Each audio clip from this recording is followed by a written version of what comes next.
From the dark recesses of my unconscious mind into the glaring light of objective reality. You are listening to the Dark Mind Podcast.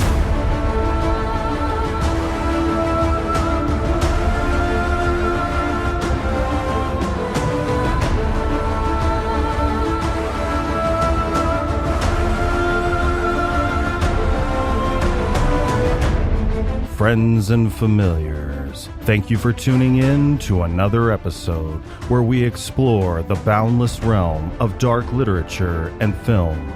On today's show, we have a writer who has turned childhood lore into terrifying tales. Her stories are skillfully written and leave your imagination spent. She's joining me today to talk about her new short story collection, Tales My Grandmother Told Me, as well as her previous novella, Knock Knock. So without further ado, join me as we delve into the dark insight of Heather Miller.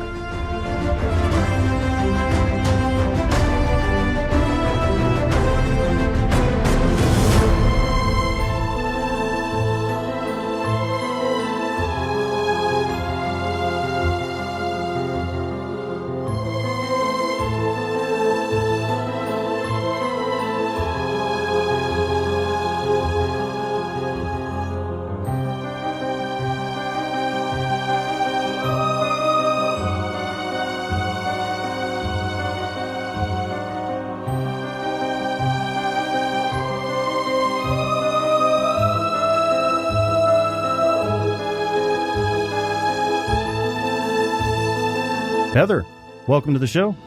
Thank you. I'm glad to be here.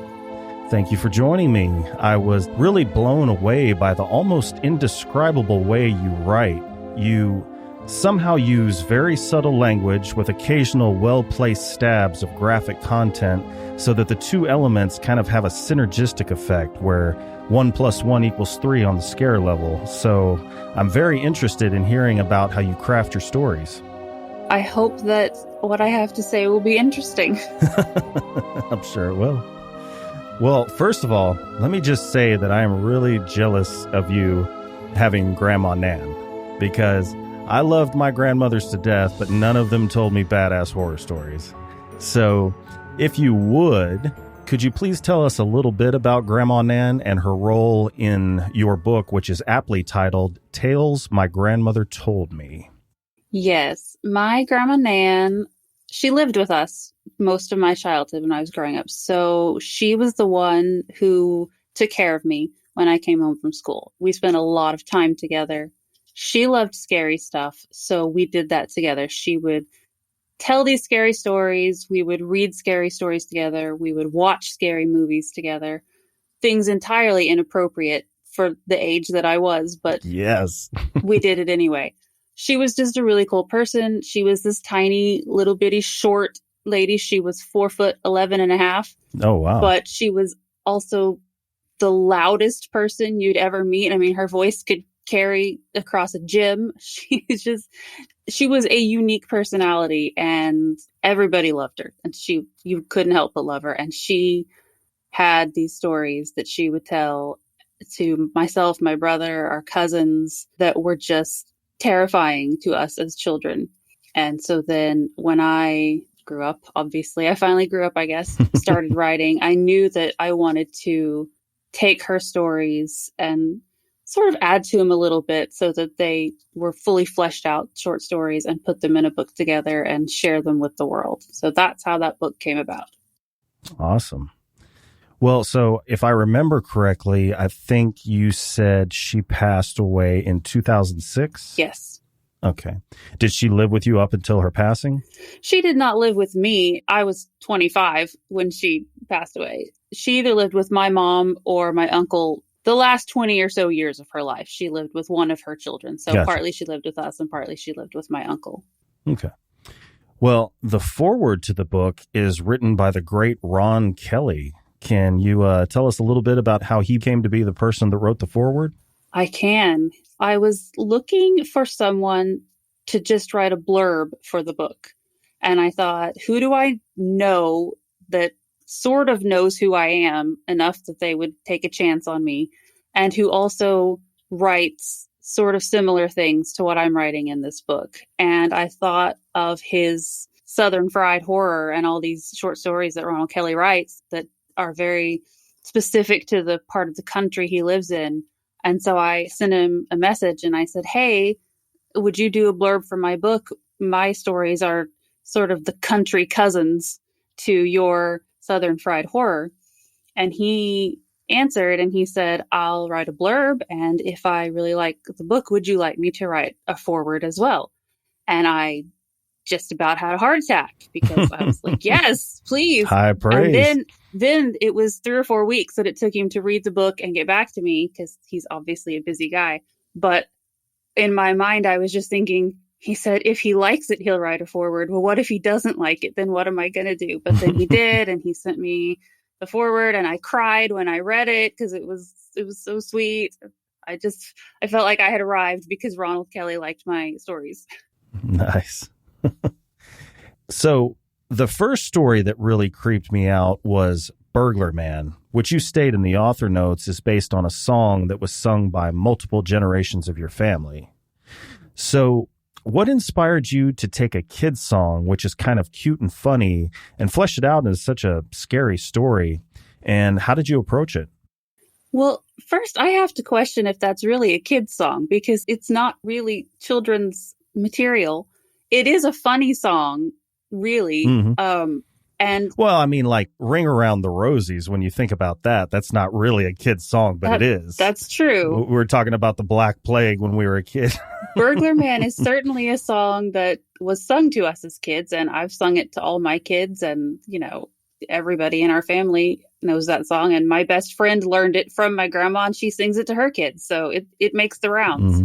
And it is funny. I never thought it was scary, even as a kid. I just thought it was funny because of, you know, how it ends. Mm-hmm. But then when I wrote it, I wanted to make it, I guess it's not so much scary as just kind of gross. The way that I described the old lady in the story, I was just picturing some old people I've known in my life who maybe don't really take care of themselves very well anymore, and they get kind of gross in ways. Mm-hmm. I love old people. I'm not trying to talk about old people, but, you know. We'll all be there one day. There's some parts in there about her feet, and I hate feet anyway. I just hate feet of anybody. And so writing the parts about how gross her feet are when he's under the bed and he sees her feet coming, and it grossed me out. But I couldn't not put that song in and make a story of it because it is sort of the most well-known of Grandma Nan's stories and songs. Everybody knows that one. The other ones, some people remember and some people don't, but I had to put that one in. I just had to. Yeah, I think one of the creepiest parts of that story for me is I forget what she actually says, but it's when she's standing facing the mirror, he's under the bed and without looking at him says, "I can see you there, young man." I don't know why. The way you wrote that, the setting leading up to that, and when she finally says that, I remember like physically shivering when I read that. I think the part about when that line hits in that story is that up until that point, he's the bad guy. You know, he's in her house. He's going to rob her. He's even thinking about maybe he'll have to kill her. He's the bad guy. And then all of a sudden she says that and you realize that maybe he's the one who's in trouble. Yeah. Yeah. Because I mean, it slowly gets a little creepy from her end. But then when she says that, it's almost like you can, in your head, visibly see the roles reversed. It's like the predator has now become the prey. And it's just weird how the way you set it up, that one little line she says, it's like, oh, God, this shit just got weird. So the story Cries from the Attic was really intense. The story involves the death of a child. And I know from my day job, when we deal with the death of a child, it affects the people that I work with that have children way more than it does the people that don't. You being a mother yourself, even though it's fiction, does it affect you negatively when you write stories that involve the death of children? And if so, do you ever have to sometimes step back and recover or engage in what I like to call an emotional palate cleanser? I don't like to read about bad things happening to kids. That's my one thing in stories. If they go into detail about kids being hurt or scared, I can't do it. I have to stop reading. So in cries from the attic. There is the death of a child, but I write it very sort of vaguely. I don't give a lot of details. I don't talk about it from the child's perspective, so you're not in the middle of that pain and fear that the child has. It's just sort of something that happens very quickly, and then we get on with the story. I don't know that I could write it in a detailed way. I think that would bother me too much. Yes. Okay. So it sounds like you probably don't read splatterpunk, where there's not graphic, a lot. I have read some, but like if something bad happens and it's quick and it's real general, I'm fine. But if they start going into details, I just say nope. Gotcha. Well, the creature that drains the blood from sheep, which is a lot like the legend of the chupacabra, but you do mention in the book, I don't think they started naming that phenomenon until how many years was it after your grandmother told you the story? I want to say, because I did a little research when I was doing this, and I want to say it was sometime in the 70s. Don't quote me on that, but I think it was 60s or 70s when they started actually using the term chupacabra. And the way my grandma told the story was that she heard it from her teacher in school. Well, she would have been in school in the 30s, very early 40s. So obviously, if she really did hear it in school, which I don't know if she did or not, she might have just made that up. But if she did, then that's 20, 30 years before the term chupacabra came into use. Okay. So she never used that word when she told the story. And it wasn't until I started kind of making notes to write these stories myself that I thought, this is really just a chupacabra story. But I don't know if she really heard that as a kid growing up or if she just made that part up. I don't know. And I can't ask her now. So she took that secret to the grave. So when she told it, it was always sheep that were involved? I think so, yeah. Because I think, doesn't chupacabra literally translated mean goat sucker? Right, it does. Yeah. So the actual chupacabra legend, is it talking about goats? I think so. I mean, it's one of those things that nowadays there's multiple versions of the legend, and what the original legend was, I don't know. Okay. Well, your description of that creature crawling under the cover with Nina, smelling, this is another example of the way you write, where just the description of this thing that you can't see, she's just using her olfactory senses, her hearing.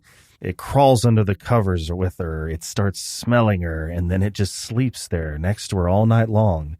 It's a great example of how the most terrifying things are sometimes those things that you can't see and things that could possibly happen, as opposed to what we can see and what actually does happen.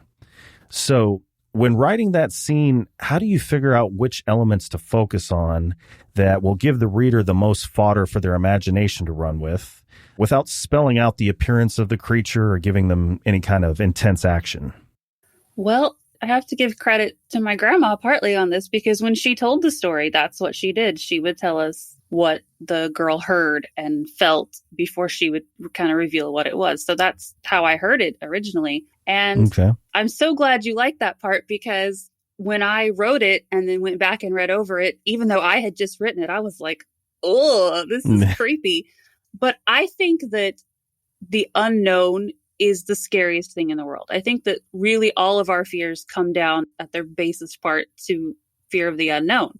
The sound that shouldn't be there because there shouldn't be anyone to make it, or the thing in the corner of your eye when you should be alone in a room, or just being in the dark where you don't know what's there. That not being in control, I think, is what scares people more than anything. Not knowing what's there and therefore not knowing how to fight it. I think that's the scariest thing in the world. And so when I did that, in that scene, Nina, she's laying there. It's dark. There's something coming. She knows there is, but she's so scared she really can't move to look and see what it is. And even if she could move to look, I don't know that she would want to. So I had to just use everything that she would be able to feel or be able to tell about this thing that was with her without actually seeing it. And I probably rewrote that paragraph multiple times just to get just the right words and the right feel to it.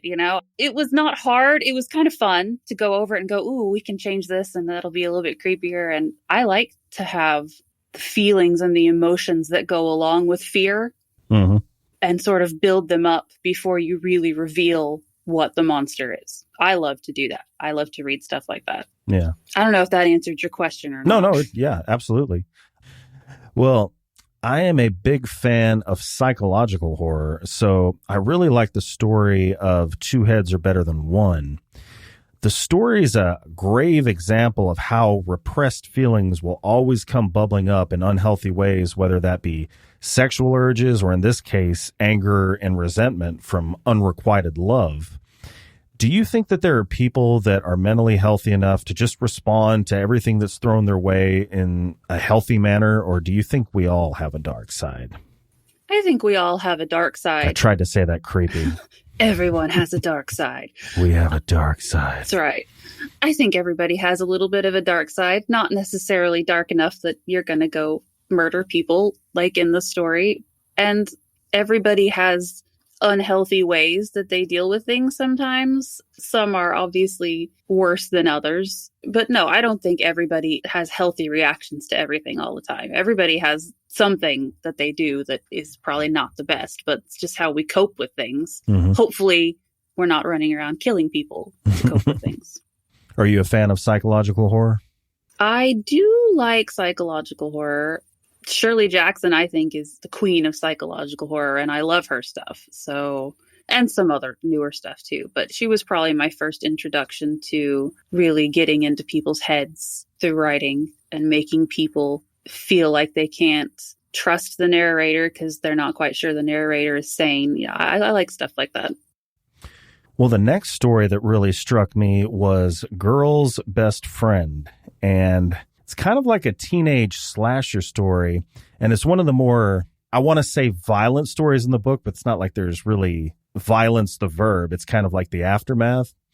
And you say in the notes that normally the story involved a girl home alone and someone breaking in, but that your grandma always told it with a sleepover or camping involved. Mm-hmm. So I'm curious, because your grandmother was such a great storyteller, do you think if she had been in different circumstances that she would have been a writer herself?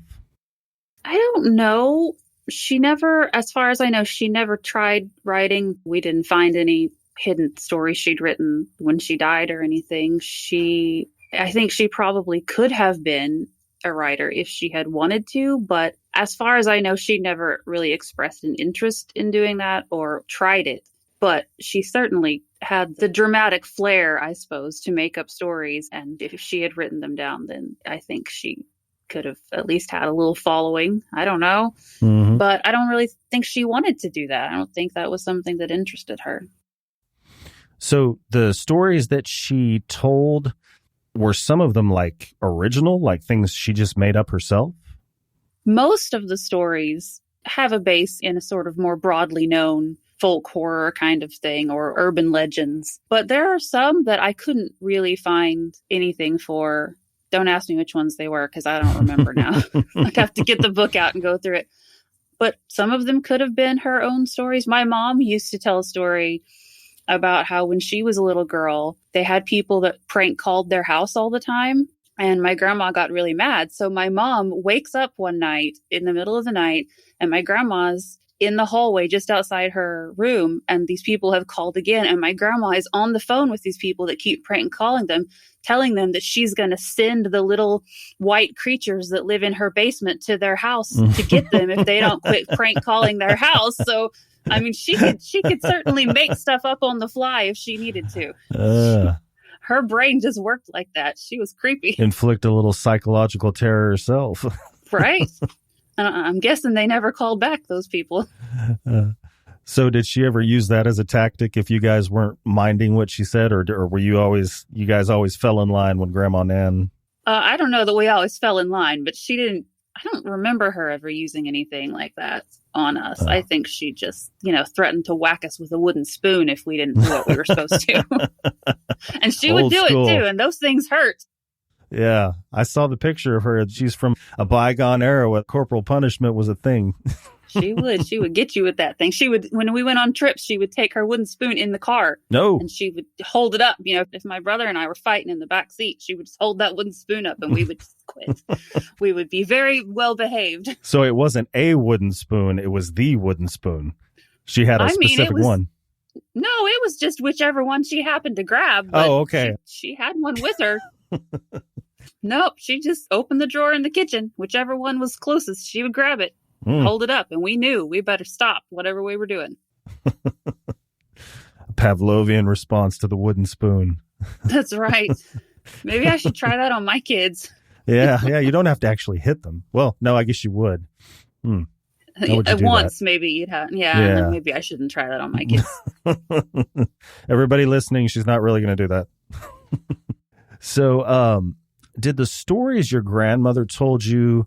Actually, I think I know the answer to this question. You kind of alluded to it earlier. You said a lot of the stories she told you were completely inappropriate for your age, because that's what I wanted to know was like, did she censor them or alter them in any way when you were younger, and then as you got older they became more graphic, or was it just uncensored all the way? I think she just told the same version all the time, no matter how old we are. I think that maybe when we were really young, we didn't understand everything that was happening in the stories. Like in Cries from the Attic, there's these cries because this man killed his wife and his baby. And I'm sure didn't understand why he had killed them when we were children. And then, of course, as we got older, we would understand. But I think she told the same stories. I like to tell the story that the first time I watched The Exorcist with her, I was 5 years old. That's intense. So it was Christmas time, and my parents were decorating in the living room, putting up the tree and stuff. And I was tired of waiting on my father to untangle all the lights. So I went in my grandma's room, and she was watching The Exorcist. And so I just sat in the floor in her room and watched. She had one of those enormous old TVs that sat on the floor. Yeah. I just sat down on the floor and watched it with her, 5 years old. She didn't stop me. The wooden box with the big cathode ray tube. Yes. Old school TV. Yeah. Yes. Well, all around, great book. Thank you. Tales My Grandmother Told Me, 13 Unsettling Stories. Was it intentionally 13 for dramatic effect, or was that just happenstance? Yes, it was. Okay. All right. Well, in your novella, Knock Knock, the story is about a group of paranormal investigators, and to me seems very technical. Is the technical nature of the book from meticulous research, or have you ever taken part in a paranormal investigation yourself? I have not, but I have watched a whole lot of episodes of, Ghost Hunters, Ghost Adventures, all those shows like that. I think I did look up some stuff. I think I had Ghost Hunting for Dummies next to me while I was writing those scenes. I had it from the library. I don't actually own it, but yeah, I've never done it myself, ghost hunting. Yeah. Yeah, I guess they do on those shows. I haven't seen too many of them. I guess they do get pretty technical when they're trying to explain what's going on, especially with like EVP. They get into the technical aspects of the instruments and recorders they're using. So do you believe in what paranormal investigators find, or kind of like Mitch in your story, do you think that they're like scam artists? I think that the people who do the shows that are so popular, I think, 95% of that is just drama and intense music. And I don't think that most of what they're doing is anything real. But that doesn't mean that I don't think that there might be real spirits, ghosts, whatever out there. I think that I'm what I call a believing skeptic, or a skeptical believer, which is that I do think there are things that we can't understand. And some stuff people find is real, some isn't. But I would never say that it's all fake. Well, you actually have Knock Knock broken up into 3 different narratives with the stories of Millie and her 2 children, Suzanne and Mitch. So in the story, you show how the characters resent each other, but you also show from the character's perspective why they do the things the other person resents them for. So I understand how you write from the perspective of Mitch and Suzanne, but how did you get into the mind of Millie, who was of a much different generation? Well, honestly, I used my grandma Nan as a model for a lot of things. When I first started writing the book, the character of Millie was much more lovable in my head than she ended up being by the time I had finished the book. So a lot of her was based on my grandmother. And then I love old people. or, maybe old is not the proper term. I don't know if we're supposed to use that. But I love old people and I love to listen to their stories. I think people really are just collections of stories. And I love to hear about, the old days. And sometimes they say things that we would never say today, would never be okay to do today, but it was their reality. And so I've listened to a lot of older people talk about their lives and listen to them complain sometimes about, kids these days. And though I don't agree with them, I can kind of understand where they're coming from, because even as I get older, I can look at, my kids' generation. And sometimes I'm just like, what are these stupid kids doing? So I can kind of relate to that. And I guess because I've always known and been around a lot of older people from hanging out with my grandma Nan and her friends. Yeah. So I had a lot to draw on for that, for Millie. You feel like maybe one of the things you have working for you is that you have a lot of empathy? Possibly. I think that people who know me might think that that is not a true statement. But it's because I'm one of those people that I feel so much of other people's emotions that I have to sort of shut myself off from it sometimes. And that can make me seem cold or like I don't care. It's not that I don't care. It's that sometimes I care too much and I have to block it out. But I do feel it. And I guess it shows up in my writing that I can kind of understand where people are coming from, even when I don't necessarily agree with where they're coming from. Well, in particular, you paint a very bleak existence for Suzanne that reminded me of that quote from Thoreau that says, "Most men lead lives of quiet desperation." Do you plan on writing anything else with her character? Because you wrote her character so effectively, I feel like I have this emotional investment in her, and I want her to somehow break out of her mundane existence. I put a lot of myself into Suzanne, a lot of where I have been at points in my life when I had that feeling of being caught in a life that was not really what I wanted. Mm-hmm. So there's a lot of me in her, although I'm not really like that anymore, but I can remember those days. I don't think that Suzanne is going to show up anymore, but I do think that maybe the paranormal research team that's in the book might show up down the road somewhere. When I first started writing, the first thing I ever thought I should write was, I think I'll write some stories around a ghost hunting team. Mm-hmm. Because I like the shows, but they do seem so fake. And I thought, well, if you write it as a book, you can make these things that are happening seem more real and seem more scary and less kind of cheesy than they do on the TV shows. So the paranormal researchers, Jackson and Teresa and Melissa and some Carrie, that's their names. They might show up somewhere down the road. I'm horrible at remembering my own characters' names. I really am. I have to, even when I'm writing a book, I have to keep like notes in a little separate window on my computer of everybody's names so that I can remember who I'm even supposed to be writing about. I'm terrible about that. Yeah. Well, you're not the first writer that's told me that. Tell me about your contribution to These Lingering Shadows, which is a short story anthology. It is. These Lingering Shadows is a collection of Gothic stories. Originally, we had said we were going to do Halloween anthology, and then it got kind of confusing because Damon Manx, that's Manx with an M. He says I'm supposed to remember Manx with an M. I don't know what that's about. But anyway, what else would it be? He's the owner of Last Waltz Publishing, and we were talking, some of us that work with that publishing house. And originally he said he wanted a Halloween anthology. And so I'm thinking of Halloween stories. But then he said, no, not Halloween stories, just an anthology that's going to come out around Halloween, but Gothic stories. So I thought, well, that's actually even better because Gothic is what I love. And that's my thing. That's what I grew up reading, is the Gothic stories. So my story, it's the first story in the anthology. It's called The Far Field.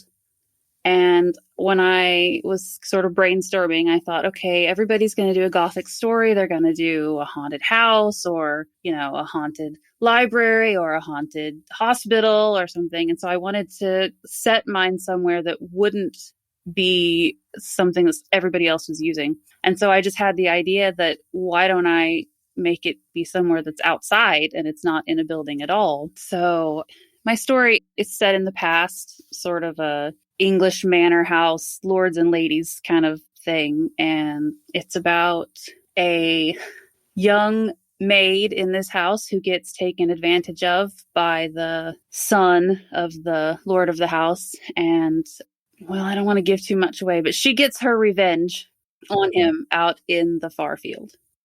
And so you're obviously a part of Last Waltz Publishing. And I'm trying to remember, have you published any short stories outside of Last Waltz? I have a story in an anthology that comes out tomorrow, actually, from Black Spot Books. But other than that, all my short stories have been with Last Waltz. Okay. Yeah, I'm just always curious, people that write short stories, how they end up in anthologies. How did you end up in this particular one that's coming out tomorrow? For the one that's coming out tomorrow, I did send in a story to a submission call. The anthology is called Into the Forest. It's tales centered around Baba Yaga. And I just found the call and I said, ooh, I like Baba Yaga. I remember reading about her when I was a kid. So I wrote, it's not even really a story so much as it's like a scene. It just tells you the scene. It's called Baba Yaga in Repose. And it's Baba Yaga in today's time when everybody has kind of stopped believing in her as a real person. And she's put herself and her hut with the chicken legs and her whole forest that she lives in, she's put it all under like a magical sleeping spell. And she's just waiting until people believe in her again. And so it just sort of describes this magical sort of sad scene where Baba Yaga is in this enchanted sleep, waiting until the world needs her again. And it's at the end of the anthology, which seems like the perfect place to put it to me. So I'm glad that's where they put it. Well, and you also do book reviews, and I believe it is in a blog called the Quaint and Curious Volumes Review blog. It is called Quaint and Curious Volumes, yes. I started that in 2020 because, we were all stuck at home and we couldn't go anywhere. And I always read lots of books anyway, and I heard about this thing called Bookstagram, and I thought I might as well do this. And I started reviewing, and in the beginning, I just reviewed books that I owned already. And then I started getting requests from authors and publishers and, marketers saying, if I send you this book, will you review it? Because I guess people like my reviews, which is, nice. And it was through the reviewing that I met so many authors in the sort of the indie publishing scene, and through talking to them was what really made me think that maybe I should try my hand at writing. So Knock Knock was my first book. I wrote it in 4 weeks, and it was really just kind of an experiment for me to see if other people liked my writing. And then they did, and it's just kind of snowballed from there.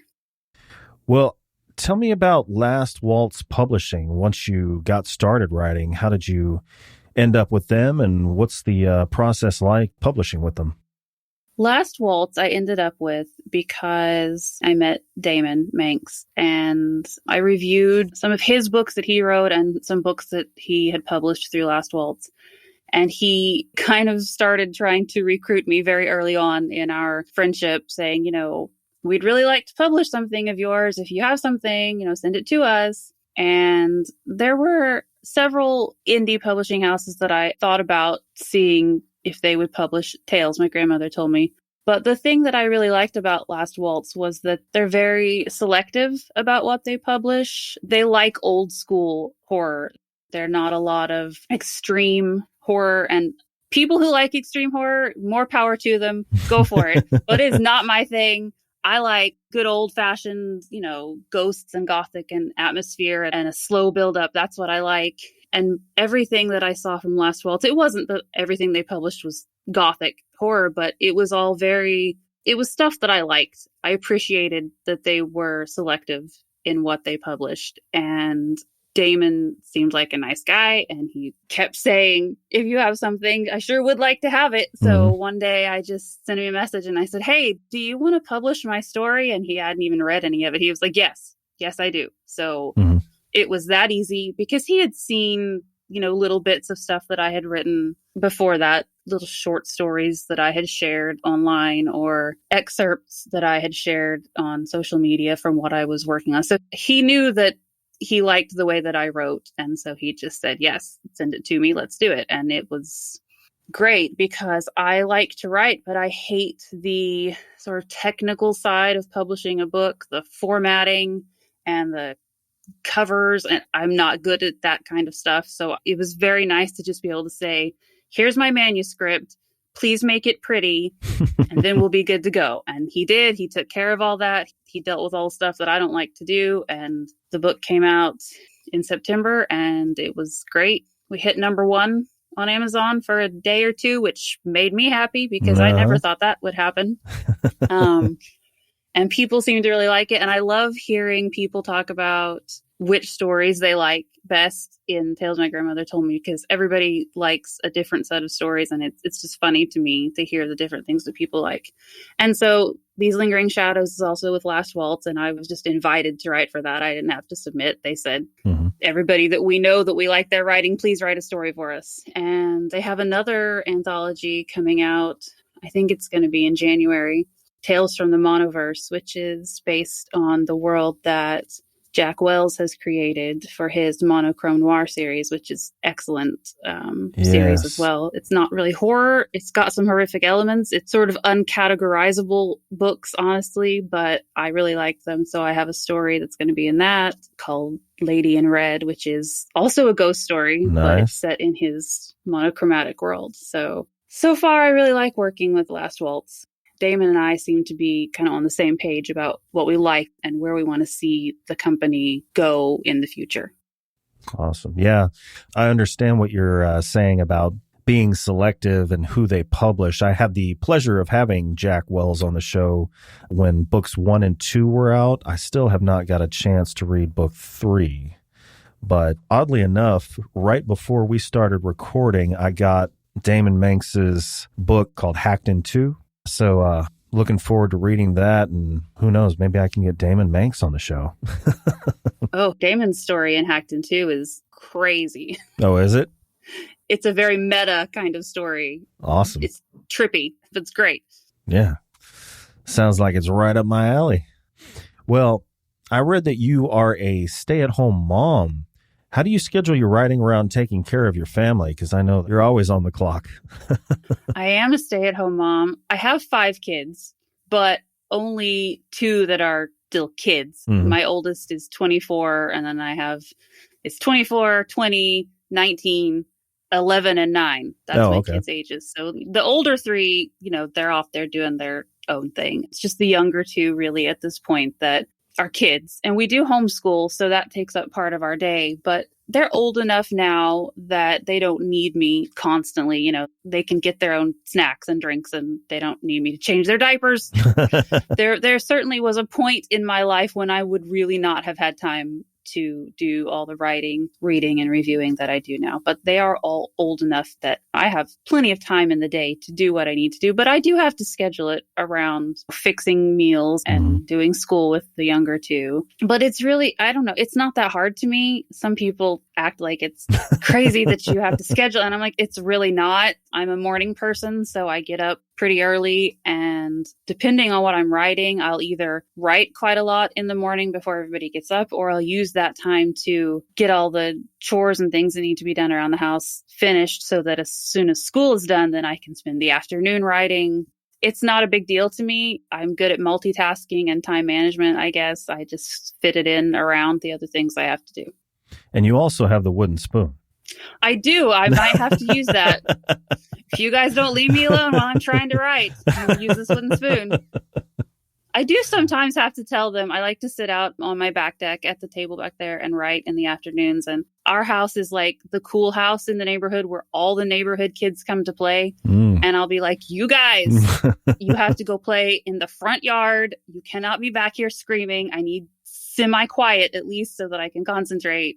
Go somewhere else, So I do have to do that sometimes because they do get a little loud. Well, when it comes to short stories versus novella, do you outline or are you a pantser? I'm mostly a pantser. I generally know when I start a story, I know how it's going to start and I know how it's going to end. And I try to concentrate more on, like, instead of doing an outline, I will usually write down several questions about the story, about what emotions I want the story to convey, characters' motivations. I sort of brainstorm that out and then just kind of let the story flow. I don't ever make actual outlines for anything. Even if I did make outlines, I probably wouldn't follow them. So it would be useless. Yeah, I've always wondered if anybody does that. Like, I'm not a writer, but in my head, I'm like, well, a short story is short, so you don't need an outline. But I wonder if that's the truth or not with everybody. I mean, do you know of other writers that outline short stories, like in the traditional bullet point way? I mean, I don't know right off the top of my head. I couldn't tell you any. I'm sure there are probably some who do that, but I sure don't. Well, Knock Knock was published in 2021, and my question was going to be what set you online to start not only writing but also publishing, but it sounds like you were in the same boat as a lot of people during COVID. Right. Mine sort of had to do with COVID, but it also just had to do with the fact that I was at that point in my life where my kids were finally to the point where they didn't need me all the time. And I suddenly found myself with a little extra time every day. And like I said, through the reviewing, I got to know a lot of authors, and I realized that there were all these indie publishing houses out there that you could work with. And it didn't have to be as difficult as it would be to get published by one of the big mainstream publishers, that you could go through these smaller avenues and get things done quicker and easier. And I just figured, why not go for it? Do you have to be inspired? Like, does an idea for a book just kind of alight upon you? Or do you just get it in your head that, like, all right, I want to write. There's a submission call, so I'm going to sit down and write. Or do you have to be inspired? Generally, I have to be inspired. Writing for submission calls is not something I'm great at. I'll see the call and I'll think, oh, I'd like to write for that one. But if a story that fits that call doesn't come to me, then I just kind of sit and stare at it till the deadline passes, and then that's that. I tend to get ideas just from the weirdest random things. I mean, I have a whole list of story ideas that I'll get to at some point. It just depends on which one I'm in the mood for when it comes time to write something new. The story that I'm working on right now, which may be another novella or maybe a full novel, we'll see how it goes. I had the idea for it. We were out one day. We were coming home and it was just pouring down rain. I mean, this is Oklahoma, so when we get spring storms, they're crazy, and everything floods really fast. And we were trying to come home through one of these storms, and you couldn't see 5 feet in front of you on the road.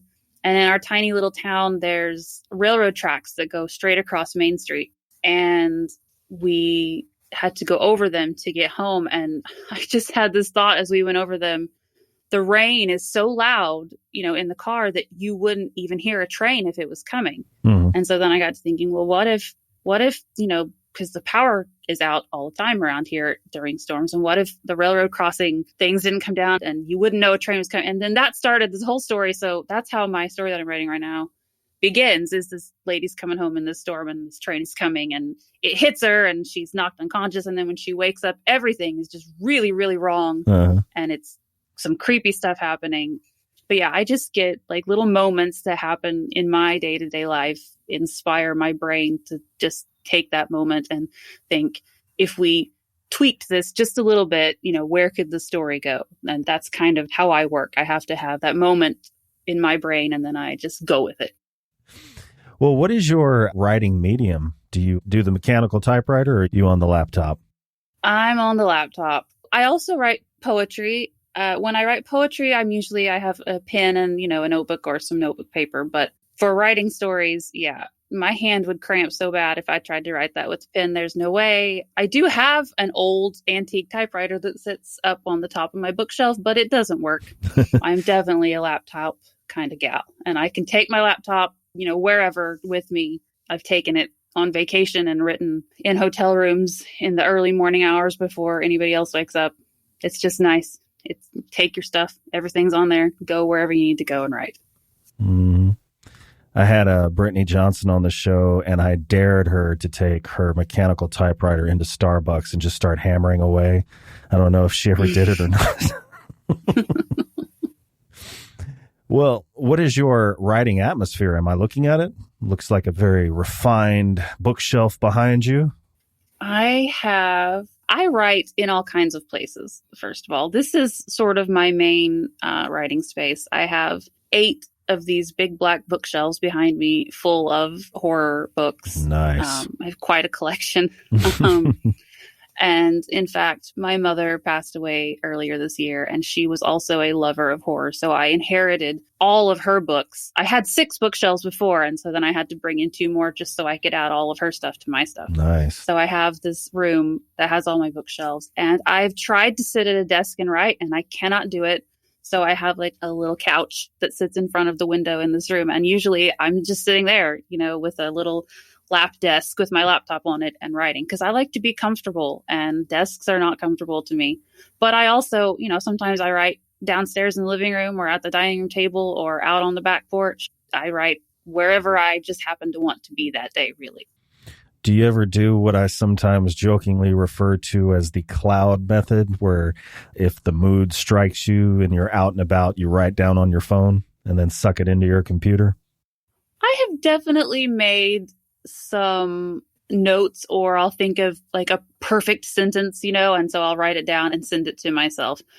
I've never really written a whole lot just out and about like that, but I made a post one time on Facebook where I took screenshots of all the weird messages I had sent to myself that were just weird little random ideas that would not make sense to anybody else, or just sentences or 2 or 3 sentences to describe something that I thought, oh, I need to remember that and put it somewhere. And I do that occasionally, but mostly those things just get forgotten eventually. I don't usually actually use them.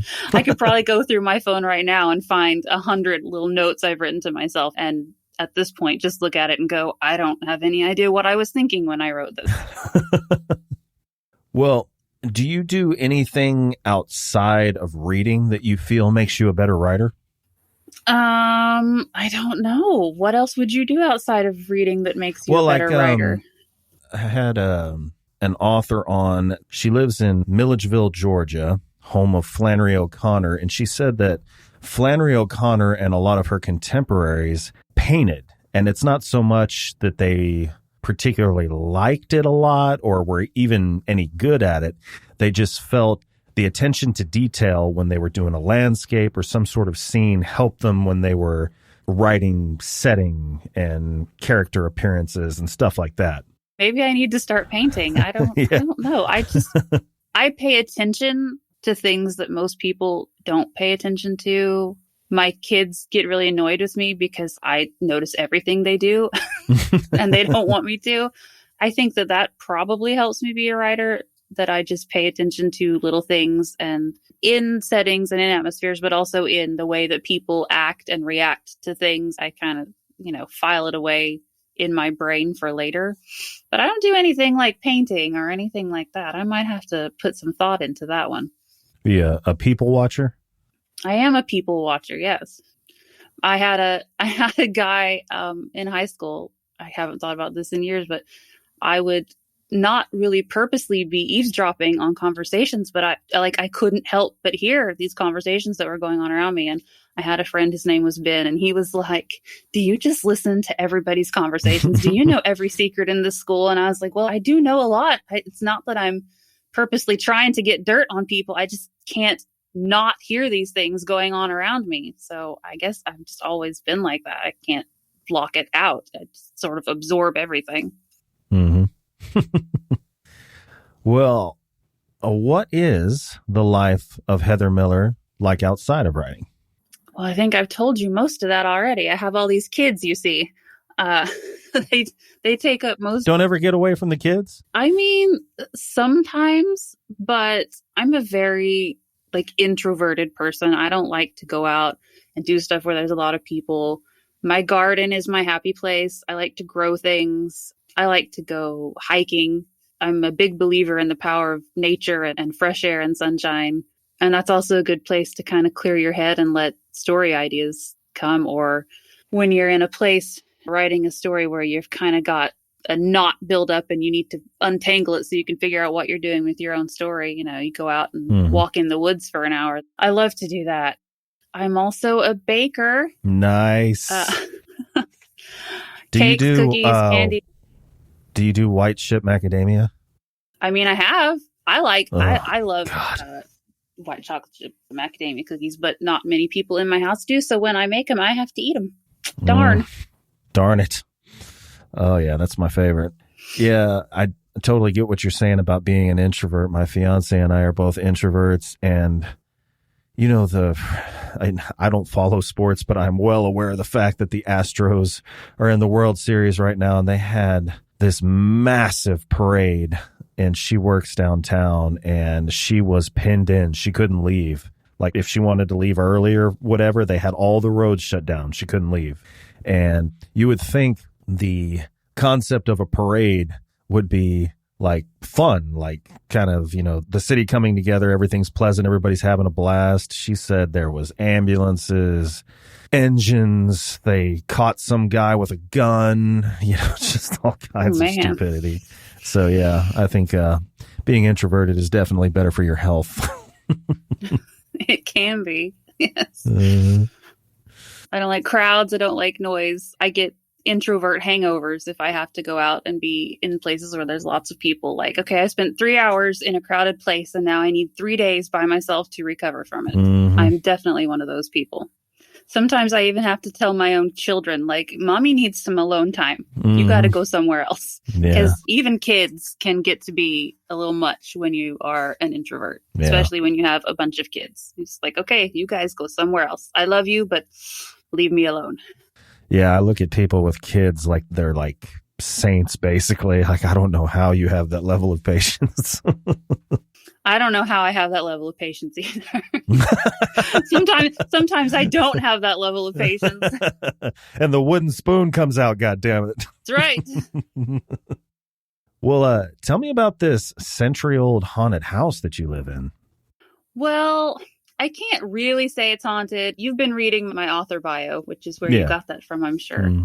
But you'll notice it says probably haunted. Because you would think when you buy a house that's 100 years old, this house was built in 1920. And it's like a big, huge, rambling farmhouse sort of place in this little teeny tiny town in Oklahoma.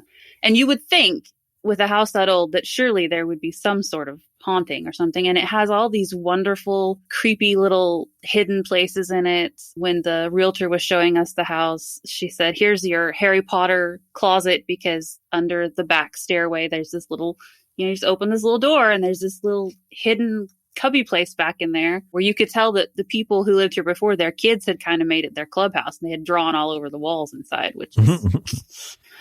But anyway, and we do have what we call the secret stairs. It's a 2-story house, and there's the main staircase at the front of the house. And then in the back, you just open this door and there's this little narrow stairway that, makes 2 really sharp 90-degree turns and takes you up to the back of the second floor. I would have eaten that up when I was a kid. Which would be the perfect place to be haunted, right? But nothing. I mean, we do get...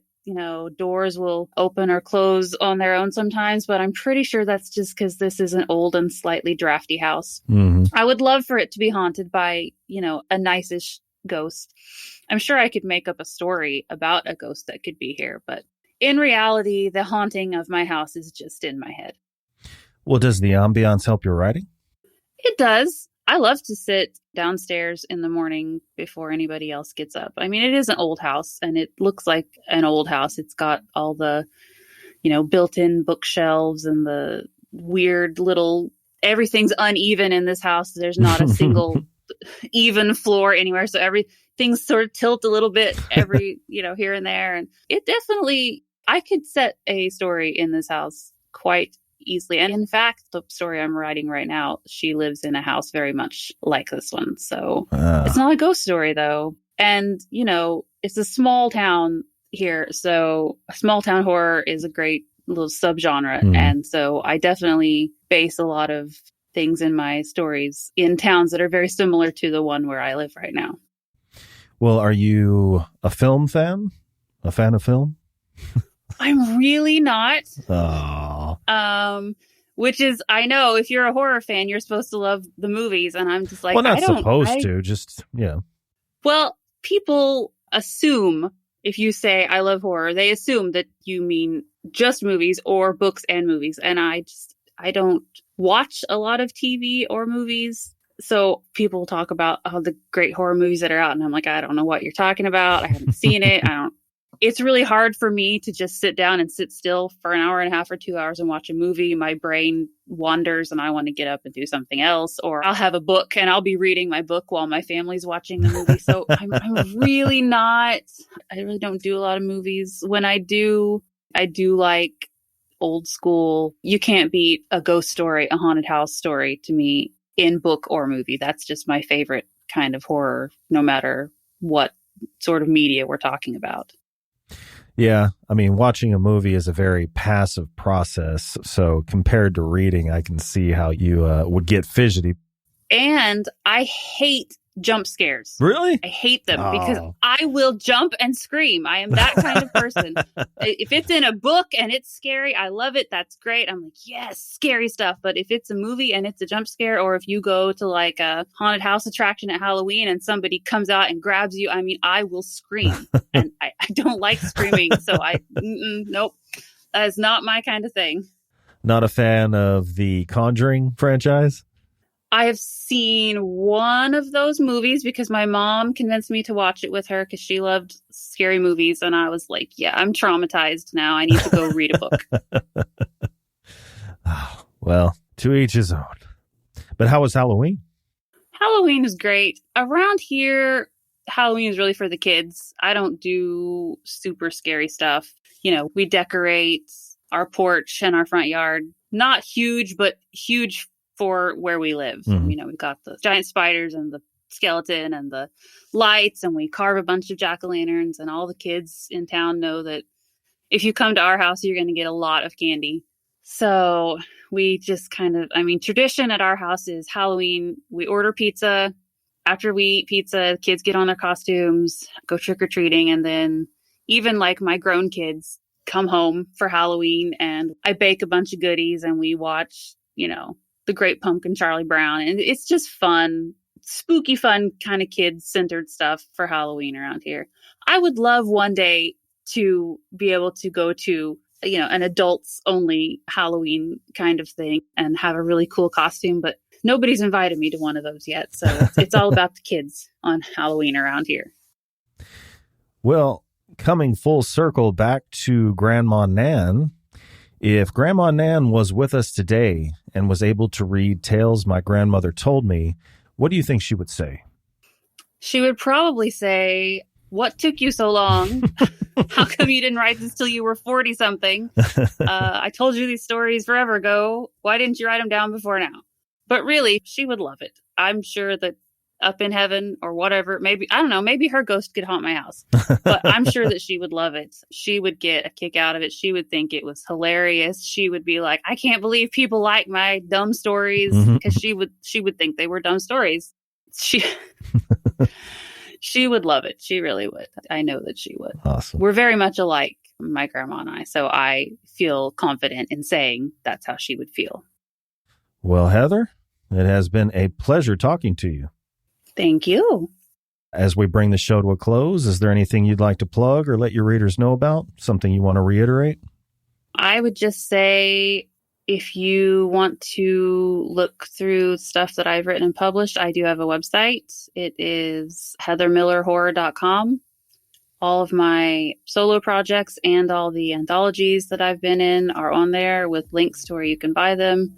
There's also a few free short stories and poems that you can see on there. So basically everything you could possibly need to know about me is on that website, heathermillerhorror.com. And I'm on Facebook, Instagram, Twitter. All of those are under H. Miller Horror. So facebook.com/HMillerHorror, Instagram.com/HMillerHorror. My reviews are on my Instagram is mostly my reviews, and then my Facebook is more sort of author-centric stuff. And you can get to my review website through my Heather Miller Horror website. There's a link down at the bottom that will take you to the Quaint and Curious Volumes review blog.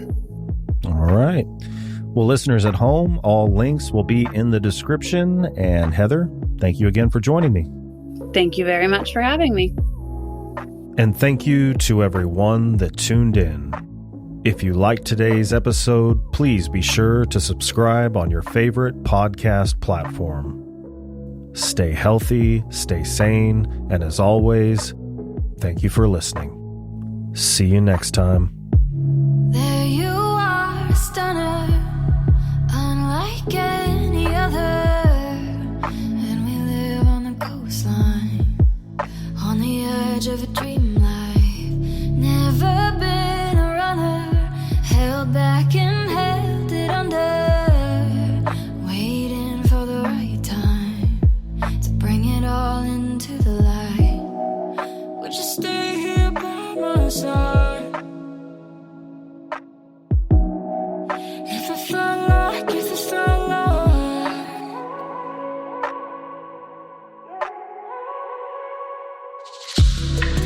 like the world was ending, would we pretend that it's alright? It's alright, it's alright. And if my mind is up in flames, would you stay with me through the night? Through the night, through the night. Would you stay, would you stay? Through the night, through the night. Would you stay? Would you stay? Through the night.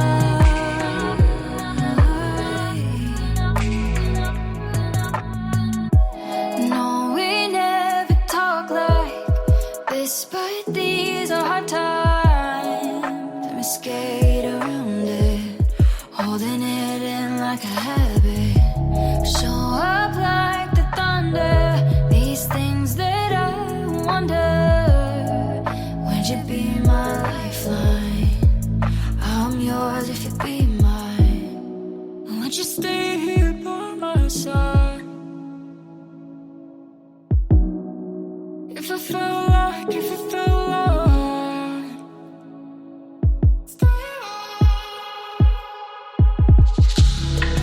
like the world was ending, would you tell me it's alright? It's alright, it's alright. And if my mind is up in flames, would you stay with me through the night? Through the night, through the night. Would you stay, would you stay? Would you stay? Through the night, through the night.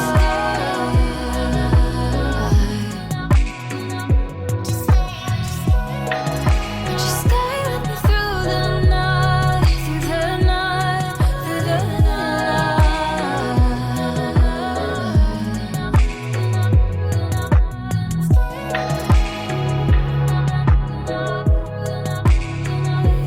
Through the night.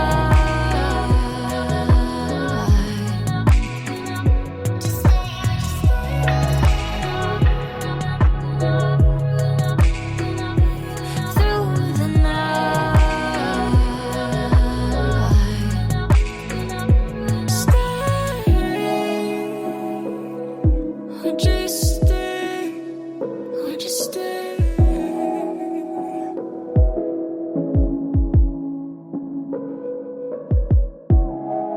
Would you be my lifeline? I'm yours if you be mine. Would you stay?